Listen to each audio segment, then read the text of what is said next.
Testing 1, 2, 3. Testing.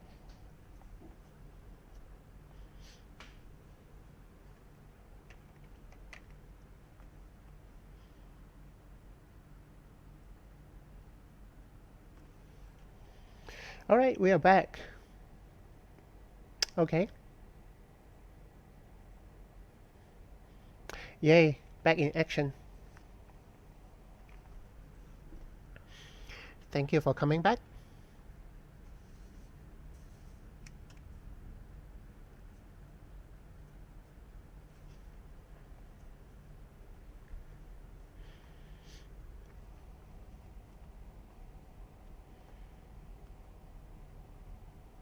How do I prioritize details when I draw? Yeah, details usually come later. I adopt the method of rough in method instead of the detail out method. Rough in feels more like a 3D modeling when you model a 3D.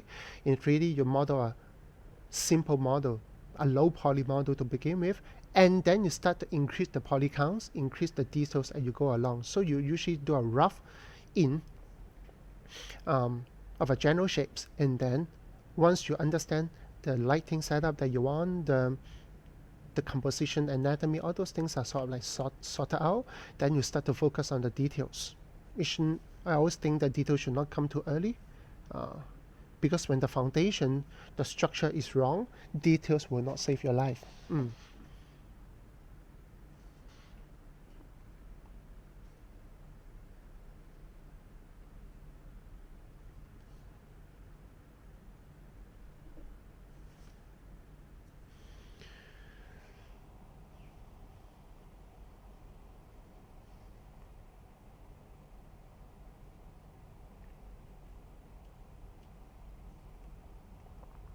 Racist comment, yeah, don't do any racist comment here, or ever.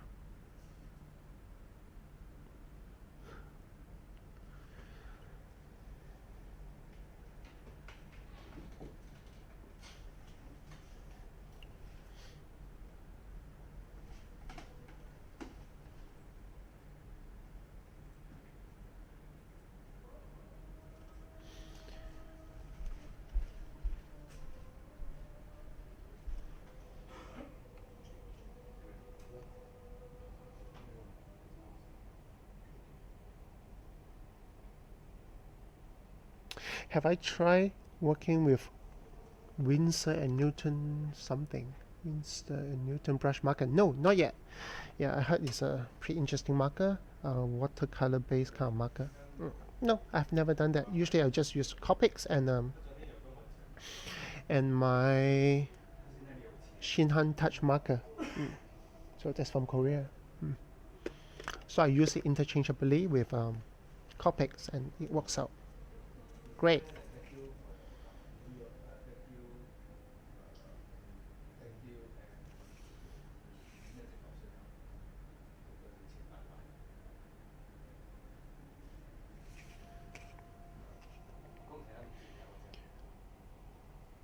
Is there any easy way to learn body anatomy? Well, when it comes to body anatomy, you have to learn it from the inside out. So you learn it from bones, followed by muscles, followed by skins, and then you start to turn them around in different perspectives, understand the deformations of the muscle in different situations.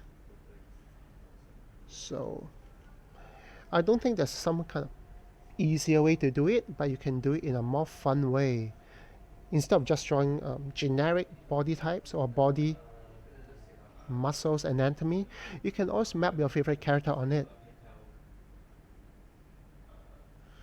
So to make the learning a lot more interesting and yes, a lot more shareable because you are drawing a character rather than just a generic body. At least that's something that I recommend my students to do.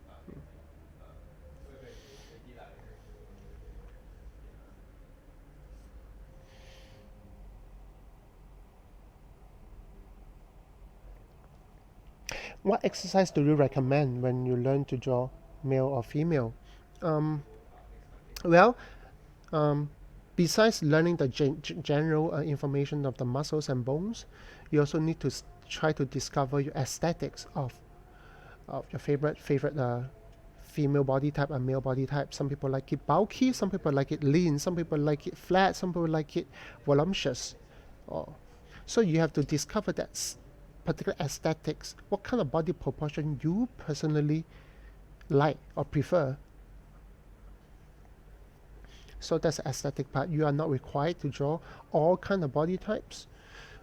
As artists, you always draw according to your personal aesthetic choices. That's why we call it the personal art style. So you need to discover that when you come to anatomy as well. I mean, real people come with all kind of body shapes and type, but in your art, it doesn't have to be. You may draw certain type that you personally think it best matches your taste. So you need to discover that, find some body types that you personally think that, oh, I like this a lot. I really like this proportion. And then break it down and then learn that. You may have a few different body type that you like, so you can do that too.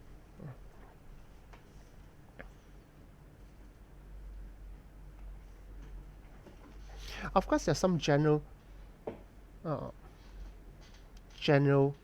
trend when it comes to draw different kind of characters. For example, you draw a more tanky kind of characters, a tank, like a hawk. Then tankers usually have a lot more bulk, volume. They're bigger in size usually. More crude and rough. When it comes to, for example, a spellcaster, like a wizard, a mage, then you will find that the body type usually a lot more slimmer, weaker, lower in terms of muscle volumes, because they don't really need muscle to fight, they just cast spells.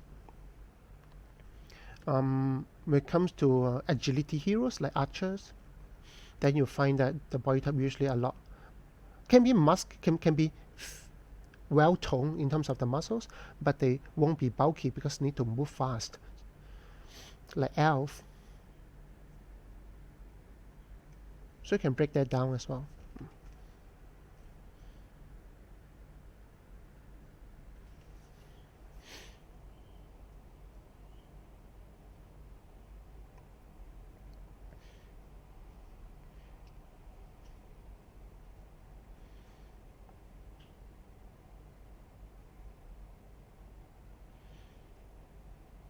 Oh yeah, definitely. It's always important to draw what you personally like.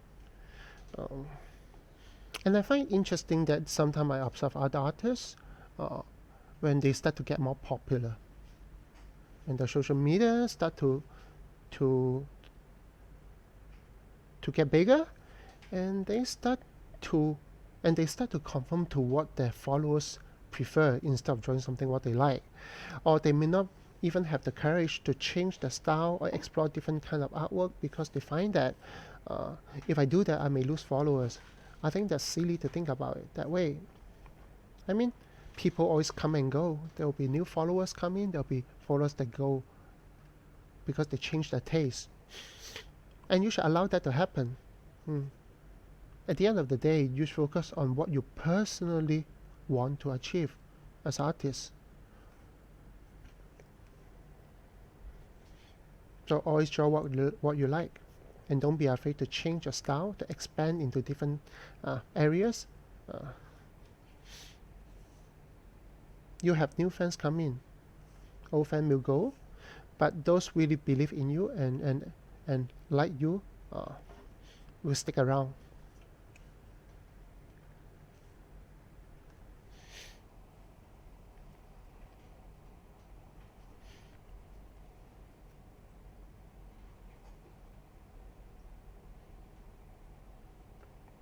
Thank you.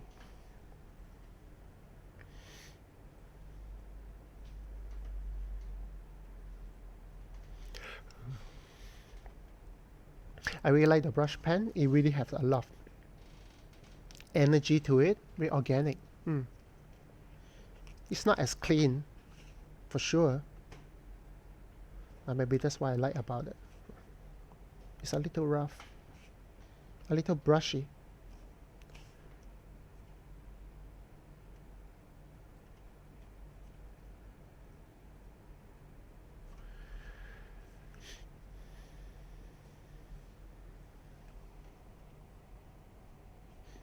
Is my Katarina drawing still available on Riot online store? I don't think so. I think they print it out for the competition or championship.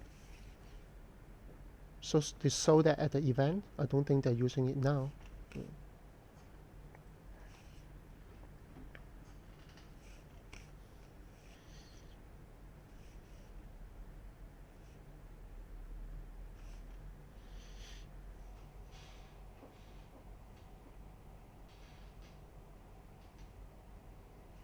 Yeah, I know it's hard not to follow what your followers want, but the reason why they call followers because they follow what you love.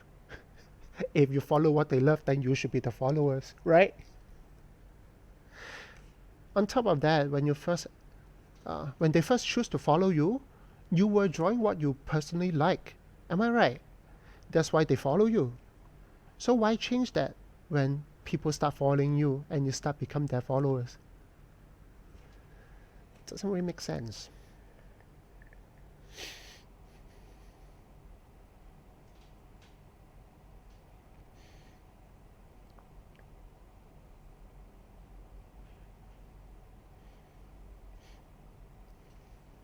I don't really make prints on my sketch like this one. Usually I will just finish it and upload it on my Artgerm online store, and then people can auction for it. But I do compile them into art books or sketchbooks for all my traditional sketches, or most of my traditional sketches that you can purchase at the Artgerm store as well, which is artgerm.com. So yeah, books like something like this. This is done for Inktober, last year's Inktober. So that was a compilation of my Inktober sketches that you can pick up. And I like to keep it in a small format that I realize that many of my fans like to buy this and carry this around and put it in their bag permanently. So in case of art blocks or things that they want to a bit of inspirations, they can just pick it up and read about it. Yeah.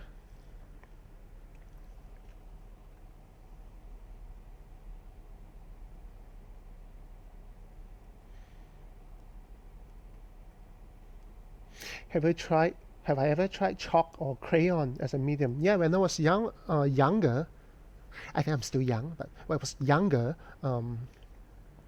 I did a lot more traditional medium like acrylic, gouache, chalk pastel, color pencil, watercolors. Yeah, so all kind of stuff.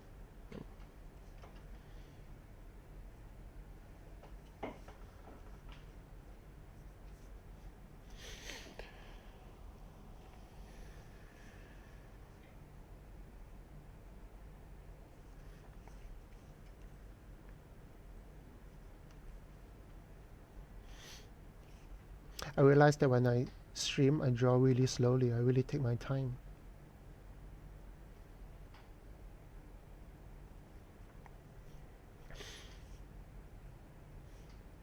Usually at conventions, a sketch like this would take me about an hour to do it. Well, plus and minus depends on the complexity, but usually about an hour. But on live stream seems like it take a lot longer.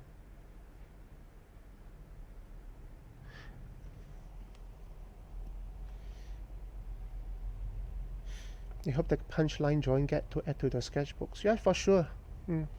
Can you make Starfire? Yes, of course. I did. I did the official cover for Starfire and Raven. Also, I did many traditional sketches for Starfire. Anyway, if any one of you are interested to know that if I've ever drawn your favorite character, simply Google Artgerm followed by the name of your character, and you may be able to find something that you have never seen before.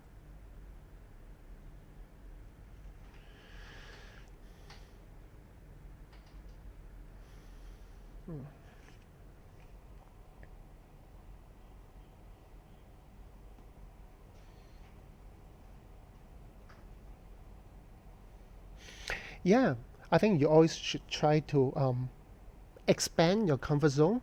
Many times when you ask people for opinion, they will say that, oh, you should always try to step out your comfort zone. Um, but have you ever wondered why? Why is there a need to step out of your comfort zone when you are always performing the best within your comfort zone? So the reason why we step out of comfort zone is to expand it, not to leave your comfort zone, but to expand your comfort zone so that you can draw many things in many different styles or many way of approaching art comfortably. So that's the idea of stepping out of comfort zone. Is to make something that used to be uncomfortable comfortable.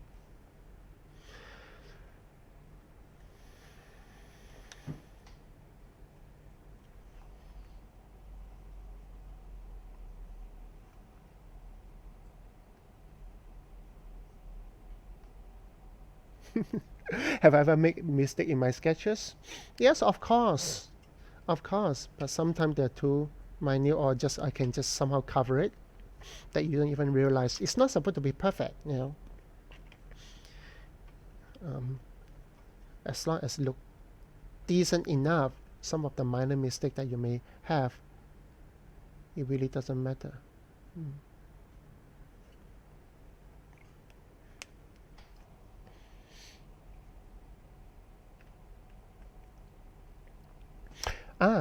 Do you learn the body part by part? Like learn how to draw the nose first, mouth, and expression? Yes. We talk about faces. Yes, you first learn the individual features. So eyes, nose, and mouth at different angle. So low angle, high angle, side view, front low angle, front high angle, all this. And then you put them together of all these different angles, and then you frame them up with the face at different angle. And then you start to learn about expressions, body language, and work together with the torso and the faces. So it's quite a journey.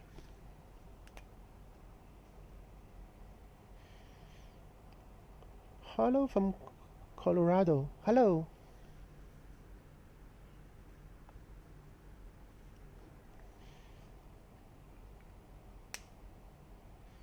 What do I think is the best way of practicing drawing hands? Yeah, hands can be quite tricky. I understand that.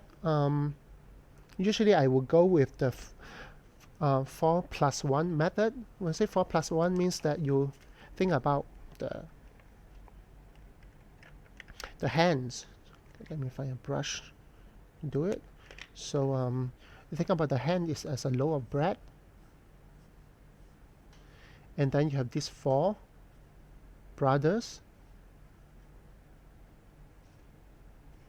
coming together attached on top of it, and then you have this odd one we call the odd balls coming here.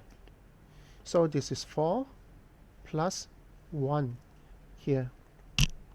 So when you draw the hand at a different angle, you can first draw the loaf of bread,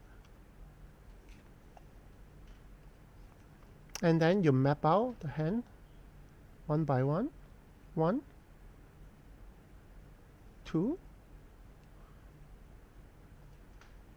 3. Maybe the last one come out a little bit like this. Then you draw the thumb.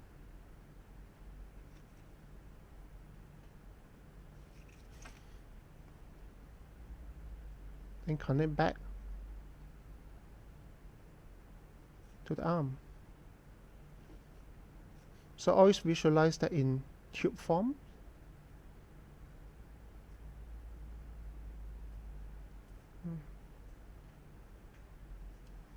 Something like that. Okay.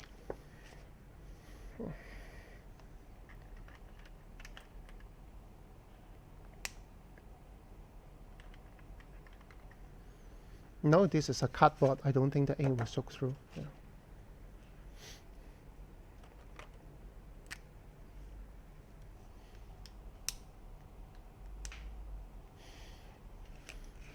Yeah, if you train hard, things will look easy.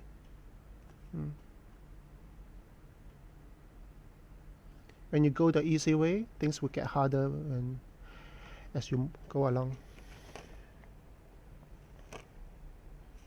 Fundamentals is not fun to draw. Sometimes it can be quite dry, but it's also very essential, especially when you're still young in your journey. Try not to overlook it.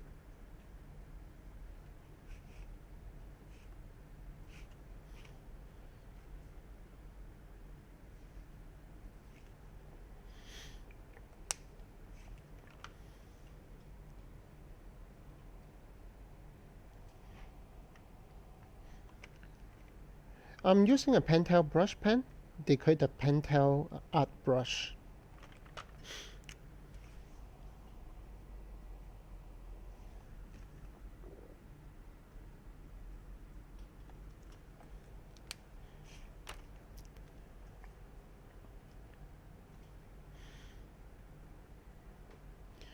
Okay, so this is pretty much my gray ink process.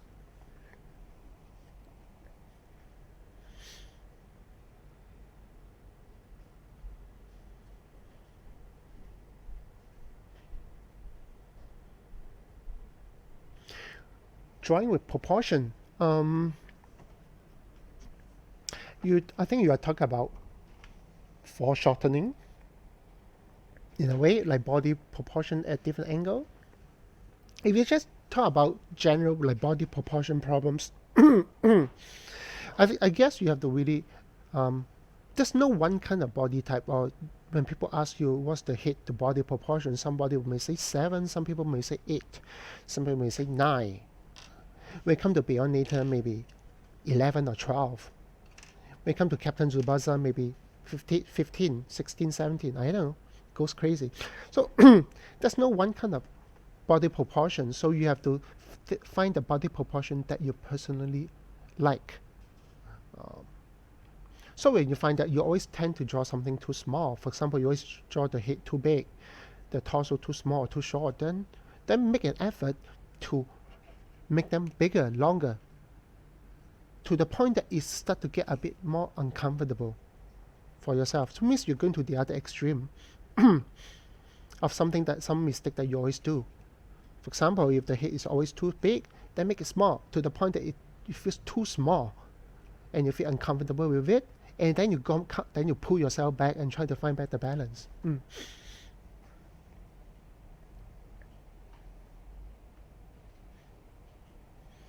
You should stream on Twitch, which I am streaming on Twitch now. So I'm streaming concurrently on Twitch, YouTube, and Instagram, and Twitter, actually.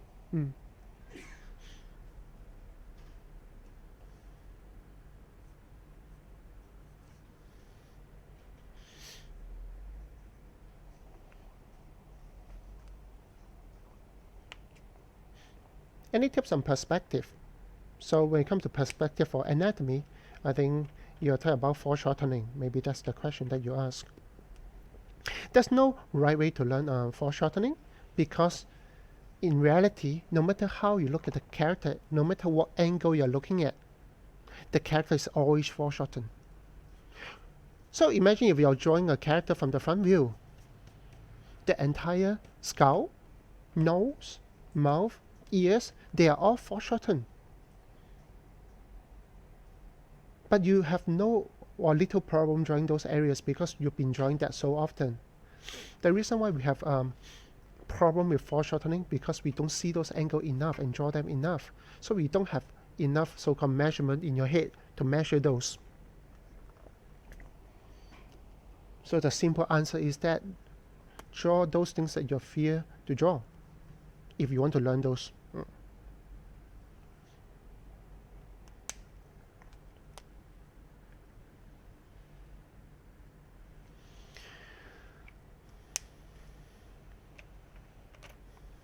Alright, so I've done the gray, so that's